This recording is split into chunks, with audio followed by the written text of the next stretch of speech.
Greetings and salutations, viewers. I'm StarPrincessHLC, and welcome back to Lads in Distress.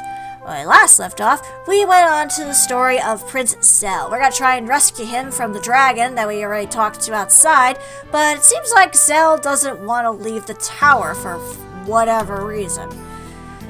His excuse is let's just say I don't want to leave. This is my home now. I want to stay here. So something's up with him. I guess we'll find out as the story progresses.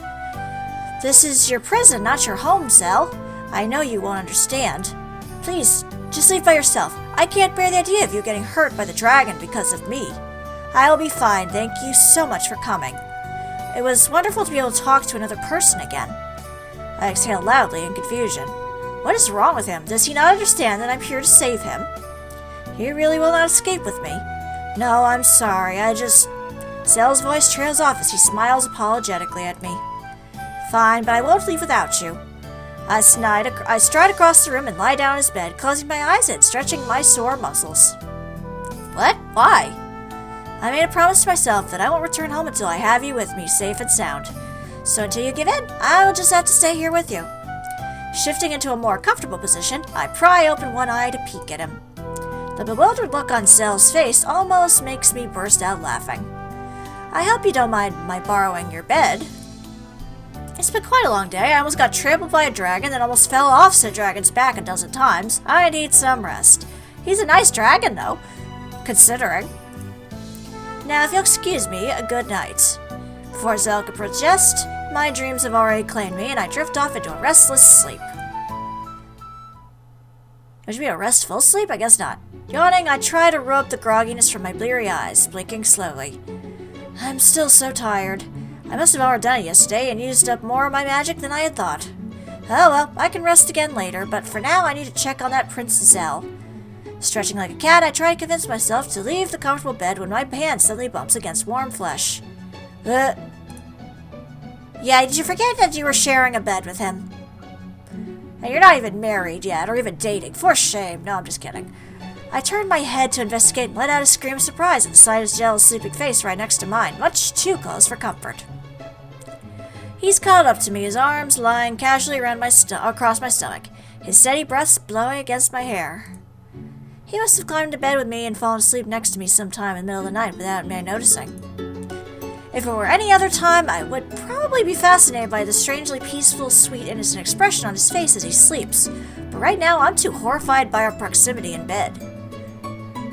Pushing him away from me and scrambling out of bed, I create a fireball in my palm, holding it out at him as a threat. What are you doing? Why were you in bed with me? You took his bed! What do you expect, lady? How dare you? What were you thinking? At the commotion, Prince Zell slowly awakens, gazing up at me with half-closed eyes. Huh? I said, why were you in bed with me? I was tired and needed a place to sleep. In this bed, when I was already in the bed, fast asleep.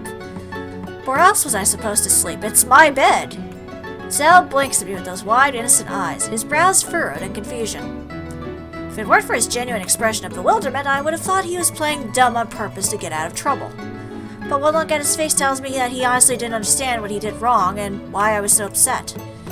I let out a growl of frustrations, letting the flames in my palm disappear.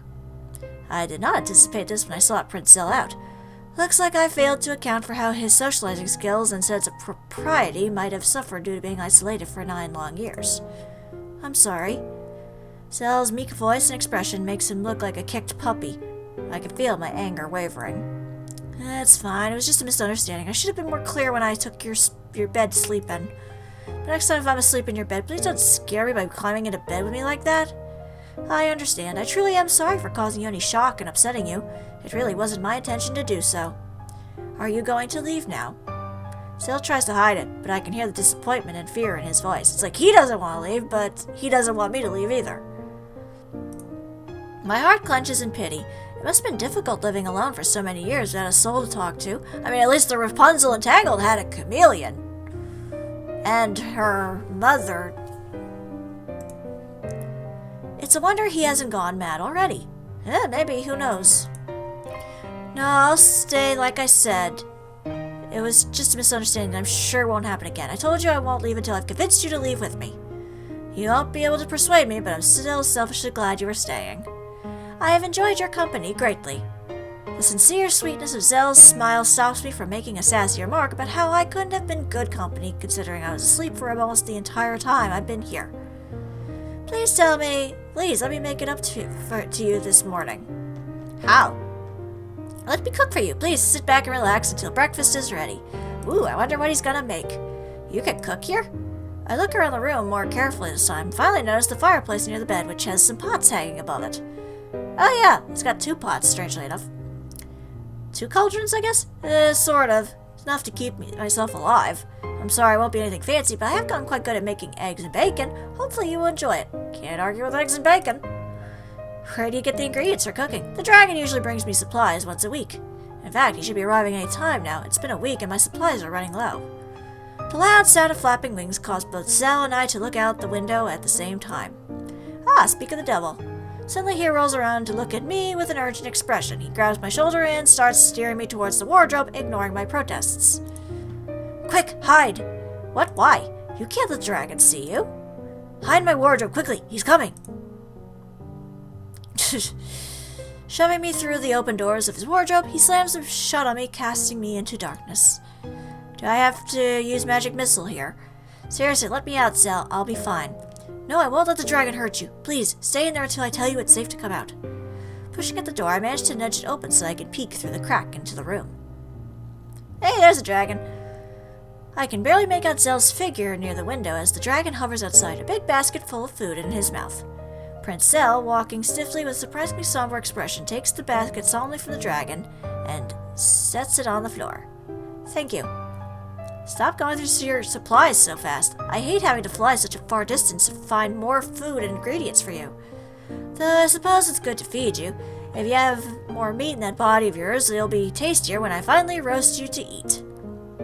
I barely hold back a gasp at the dragon's threat, as well as the small puff of flames he makes to accentuate his point. I make a mental note to chastise him for that later, even though, judging from the whipping of his tail and the gleam of humor dancing in his eyes, I suspect the threat was merely playful. Yeah, he was kind of a wimp the last time we saw him. I have a feeling that this is just for show. Zelle looks visibly shaken, his frame trembling a little even as he straightens his back. I watch as Zelle move so that he is standing directly in front of the wardrobe, as though blocking it from the dragon's view. Is he trying to hide me from the dragon to protect me? Even though his attempts are foolish, I can't help but feel warm at his considerate, sweet gesture, not nature. Nature gesture, whatever. Especially seeing how afraid he seems to be of the dragon. Thank you for the supplies. Please leave. I'll be preparing my breakfast now. You're no fun. Well, before I leave, I have a question to ask. Have you seen a pink-haired girl around here? Zelle freezes, his next voice is coming out a little strangled. No, why would you ask? Who is that? Really? Oh no. Was she lying to me so she can make her escape? Without even bothering to say goodbye, the dragon flies off, the gust of wind from his flapping wings almost knocking Zelle to the ground. When the coast is clear, Zelle pulls open the wardrobe doors and helps me out. He is gone now. It's safe. I'm sorry for pushing you into the wardrobe. I know that was really rude. Just don't do it again. I can take care of myself, you know. After all, I'm the one here to rescue, when so many others have failed before. I instantly regret what I have said when I see the shadow clouding Zelle's eyes. Oh yeah, people died looking for you, so yeah. Hastily, I changed the subject with a false, bright smile. So you've got new supplies, right? Are you still cooking breakfast for me? Eggs and bacon. Can't be beat. Unless it's waffles. Or pancakes. I like either or. French toast is good too. But I'm not too picky. Eggs and bacon is fine too. Yes, of course, I said I would make it up to you this morning. Please, just relax in the bed and wait. It should be done soon. Zelle rushes off towards the basket of food and starts pulling out ingredients he needs. I settle down on the bed as I watch him fan the fire as the fireplace and busy himself with cooking. And I keep stumbling over my words today. What is happening? Should I tell him I can easily make us a meal with magic in half the time required? Let him feel useful, I don't know. I open my mouth to let him know, but right then Zelle turns to look at me and shoots me such a sweet, happy smile that I close my mouth wordlessly. It's like, oh, let him feel important and, feel like he's accomplishing something for you. He's doing something nice. The least you can do is be grateful, I guess.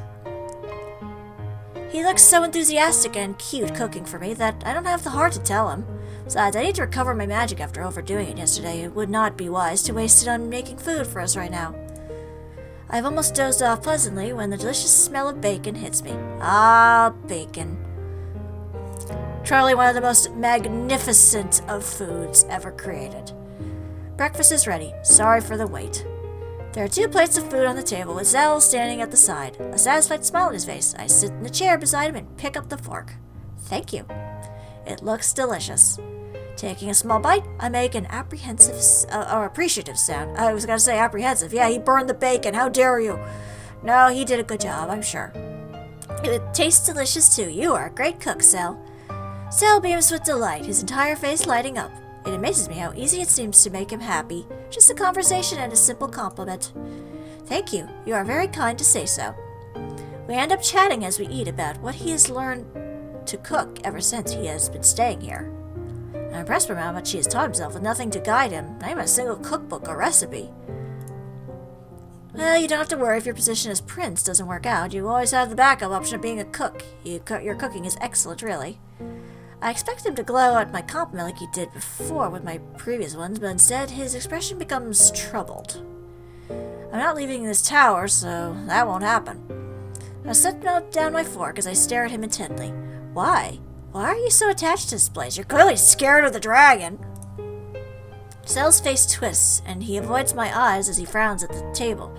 Also, this kind of takes away my theory that the dragon and Zell are the same person. Too bad, but okay. It's not attachment. I just won't leave. What is so great about this place? I'm not asking because I honestly want to know. What are the good things about this place that make you want to stay?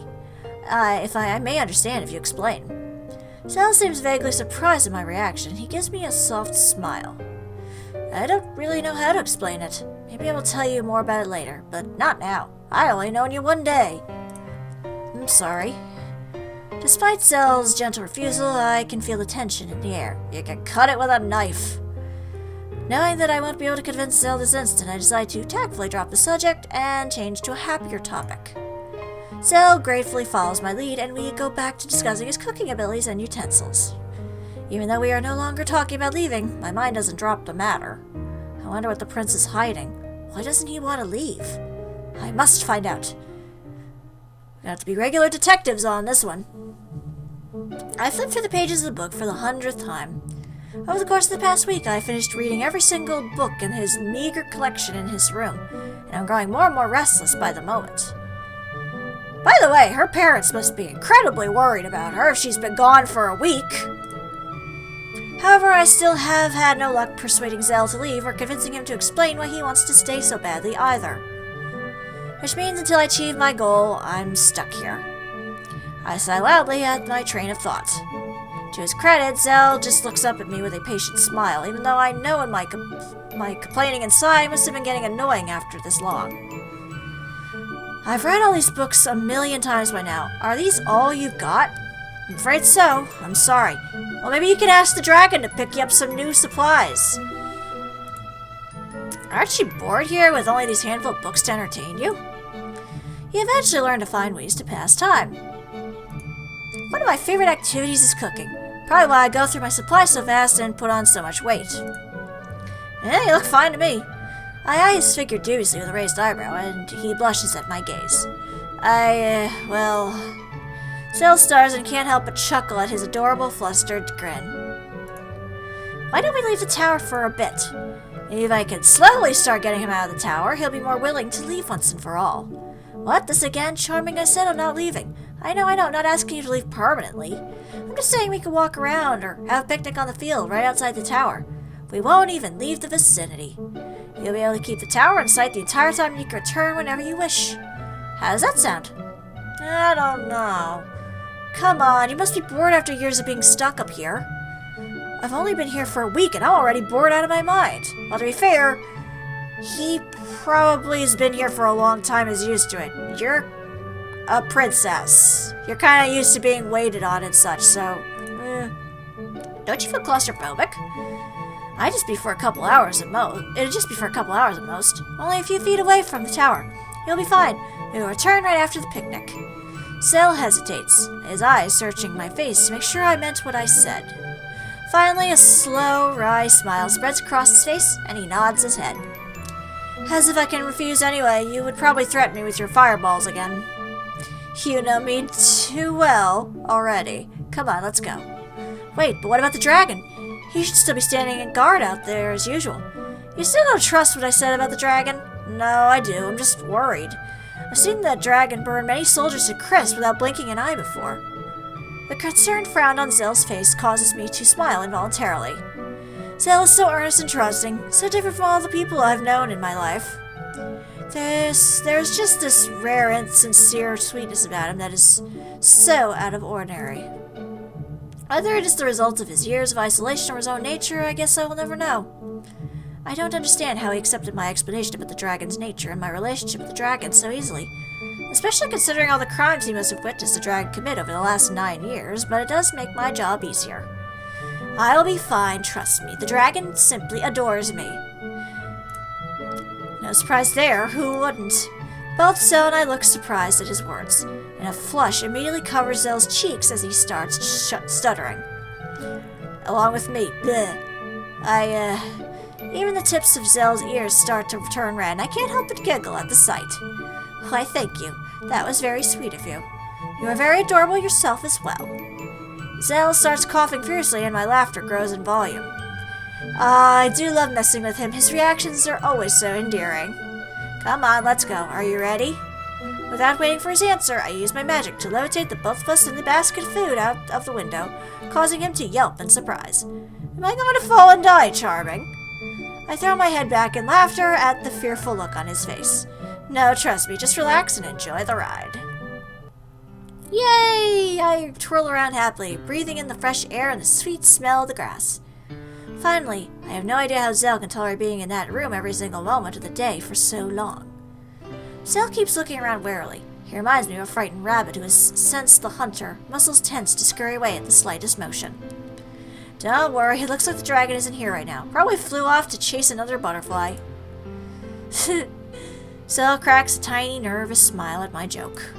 So it's not as bad as you thought, right? It's certainly different. I've never seen the tower from this angle before. Really? Not even when you first arrived here? No, I was knocked out, I think. When I woke up, I was already in the room, so I've never actually seen the tower. I see. Did you try to escape when you woke up? No, I could see the dragon from my window. I was merely a child back then, so I didn't dare try. I knew I would just become the dragon's next meal. That is understandable. It must have been quite a traumatic experience. It's not that terrible, really. I shake my head dubiously. I highly doubt it's not as awful as it sounds, but his optimism is certainly one of his best qualities. Either your childhood was unspeakably dreadful, or you are simply too positive for your own good. Zell has visibly begun to relax during our conversation, and his next smile is a lot more genuine. I don't think it's either. Regardless, it really is a beautiful view from down here. Completely different from what I see out of my window usually. I stay silent for a moment at Zell's obviously deliberate change in topic, wondering if I should press the issue. In the end, I decide against it and just smile politely. Yes, it is, isn't it? We also get really lucky. Or we really got lucky, I guess. It's a beautiful day outside, no sign of a dark cloud anywhere. Come on, let's set up our picnic. I move to sit on the soft grass a bit further away, but at Zell's hesitance, I move back closer to the tower with a sigh. Zell sits down beside me, an apologetic but grateful smile gracing his delicate face. Thank you. I'm sorry. My frustration wanes at Zell's soft apology. Why is it so hard to be upset at him? I suppose I do need to be more patient. Baby steps. After all, we are already making progress so far. Rushing it will only cause it to backfire. That's alright. I busy myself with plucking the apples and food from the basket, setting them out on the grass neatly. While I work to set up the picnic, Zell's wide eyes keep darting around, taking in the scenery. The expression of awe and delight grows at every passing second. It is a beautiful world, isn't it? It is. I never thought I'd get to experience this again. To feel the grass beneath my feet and the warm sunshine on my face. The feeling is indescribable. Seeing the innocent, childlike joy on Zell's face at such a simple activity as sitting on the grass in the sun, I can't help but be affected by his contagious happiness.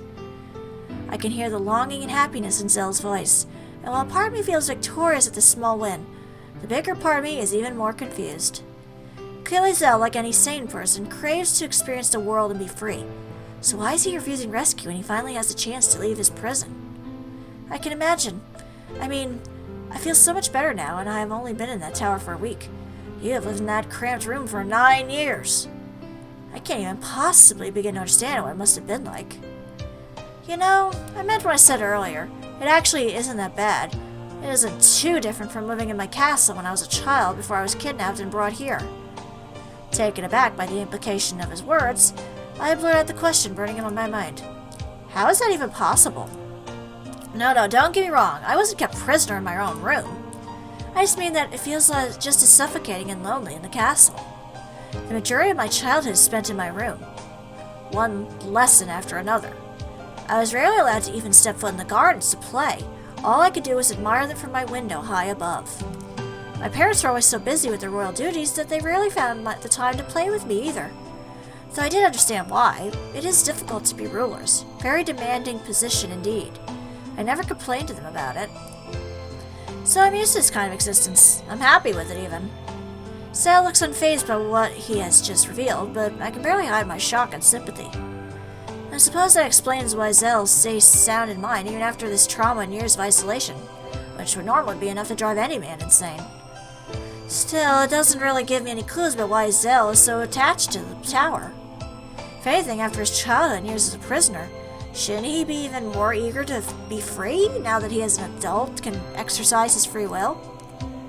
I open my mouth to speak, to try and offer him some words of comfort, but I can't find none.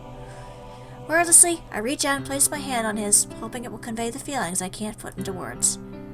There's a moment of silence as we both just admire the beautiful landscape sitting side by side. Eventually, we start eating the food that Zell prepared, joking and chatting as usual. Taking advantage of Zell's surprising openness, perhaps due to his emotional state from stepping foot in the outside world for the first time in years, I decide to ask her any questions I can come up with to try and know him better. What is your favorite color? Purple. I could kind of tell by the outfit and the fact that his eyes are purple. If you can't tell already from my outfit, what's yours? I'm pretty sure you can guess too. Use your eyes. Wait, don't tell me. Let me guess.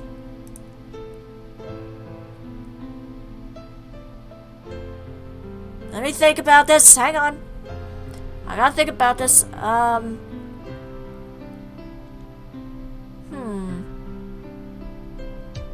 don't know. I'm stumped. Oh, who am I kidding? Of course it's blue. Both of us chuckle in amusement. Taking another bite from the apple, I point at the blonde hair flowing across his shoulders accusatorily. You know, I've been meaning to ask, why is your hair so long? It's almost as long as mine. Apparently, it's rather difficult to give yourself a haircut. I eventually gave up and just grew it out. I suppose it is rather unconventional, but I rather like the way it feels. It looks good on you. I can't explain it, but it suits you. So I'm assuming this isn't the whole throw down your hair for a staircase or rope ladder, whatever situation. Okay. Truthfully speaking, I was jealous of your gorgeous hair the first time I met you. No man is allowed to have prettier hair than I do. I must chop it off in my sleep. Or in your sleep. Maybe she sleep haircuts. I don't know. Zell clutches his hair protectively in mock horror. We both giggle like a bunch of children. What was your dream as a child? A faraway look enters Zell's eyes as he tilts his head up towards the sky. Well, this is a rather embarrassing story. I used to dream that I would one day grow wings and be able to join the birds, flying high in the endless sky. Then I could fly anywhere I want to go and explore all the beautiful, mysterious places around the world. It wasn't until I was 7 when I finally realized I wasn't going to grow wings. I cried for 2 weeks, I think.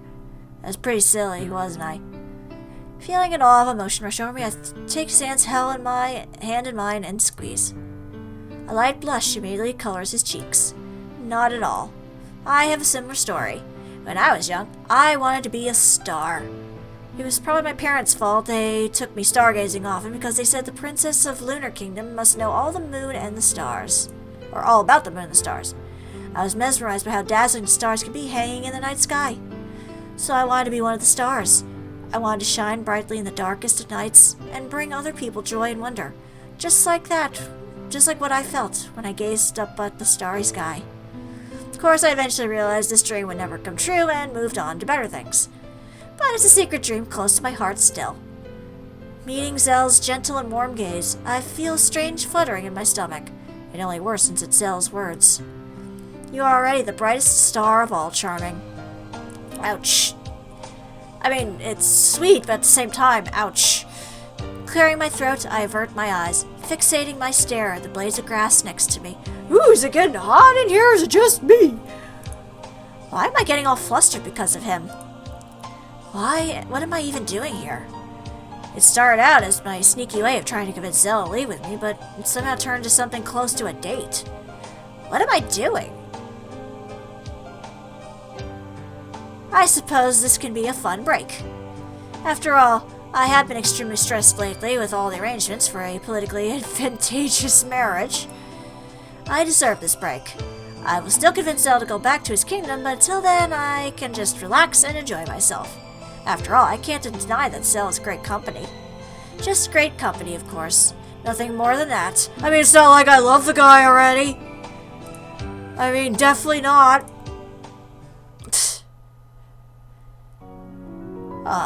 That was sweet. I edged closer to Zelle, who was busy reading on his bed. Hey, Zelle. What is it? That picnic was fun, wasn't it? Zelle smiles blissfully at the memory, then scratches his chin. It was amazing, Charming. Has it already been weeks since we met? Since we went? I nod. It feels like barely a day has passed, doesn't it? Surprisingly so. I'm grateful you took me out there. It was so beautiful. Zelle reaches out his hand into the air. I can't believe I forgot all about the beauty of nature until you took me outside. I can help you remember, and I can help you discover new places, new things. Thank you, Charming, but you've already done enough for me. Is that a polite way of backing out? So, don't you want to know what else is out there? What adventures are you missing out by being cooped up in this tower? What beautiful lands you will never see?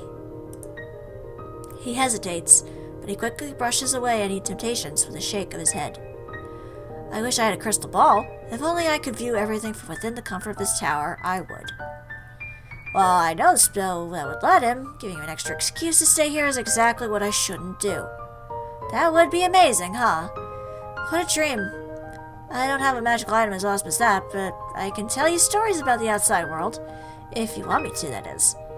I hope he does. The first step to helping him leave this place is to get him interested in the outside world, after all. Zelle's lips quiver as he tries to fight temptation. I don't know. Is it too much trouble for you? No, not at all. If you haven't realized yet, I'm quite fond of talking. I point to his book with a shrug. Plus, you must be getting sick of those books. Don't you want to hear about places you haven't already read about thousands of times? Zelle clasps his hands together. I'm definitely interested. Please do. I try my best not to reveal how triumphant I feel by cackling, but I only half succeed. Alright. Let's talk about landscapes and adventures. Let's not go into the sad, withering areas of his essential home. In the next episode, because this was going on quite a while, and that was a really sweet little thing with the kid at the picnic, and she might be having feelings for him. Ooh, romance is in the air, I think. But how far will this baby go? I guess we'll have to find out next time. But for now, this is StarPrincessHLC saying thank you very much for watching, and have a fond farewell.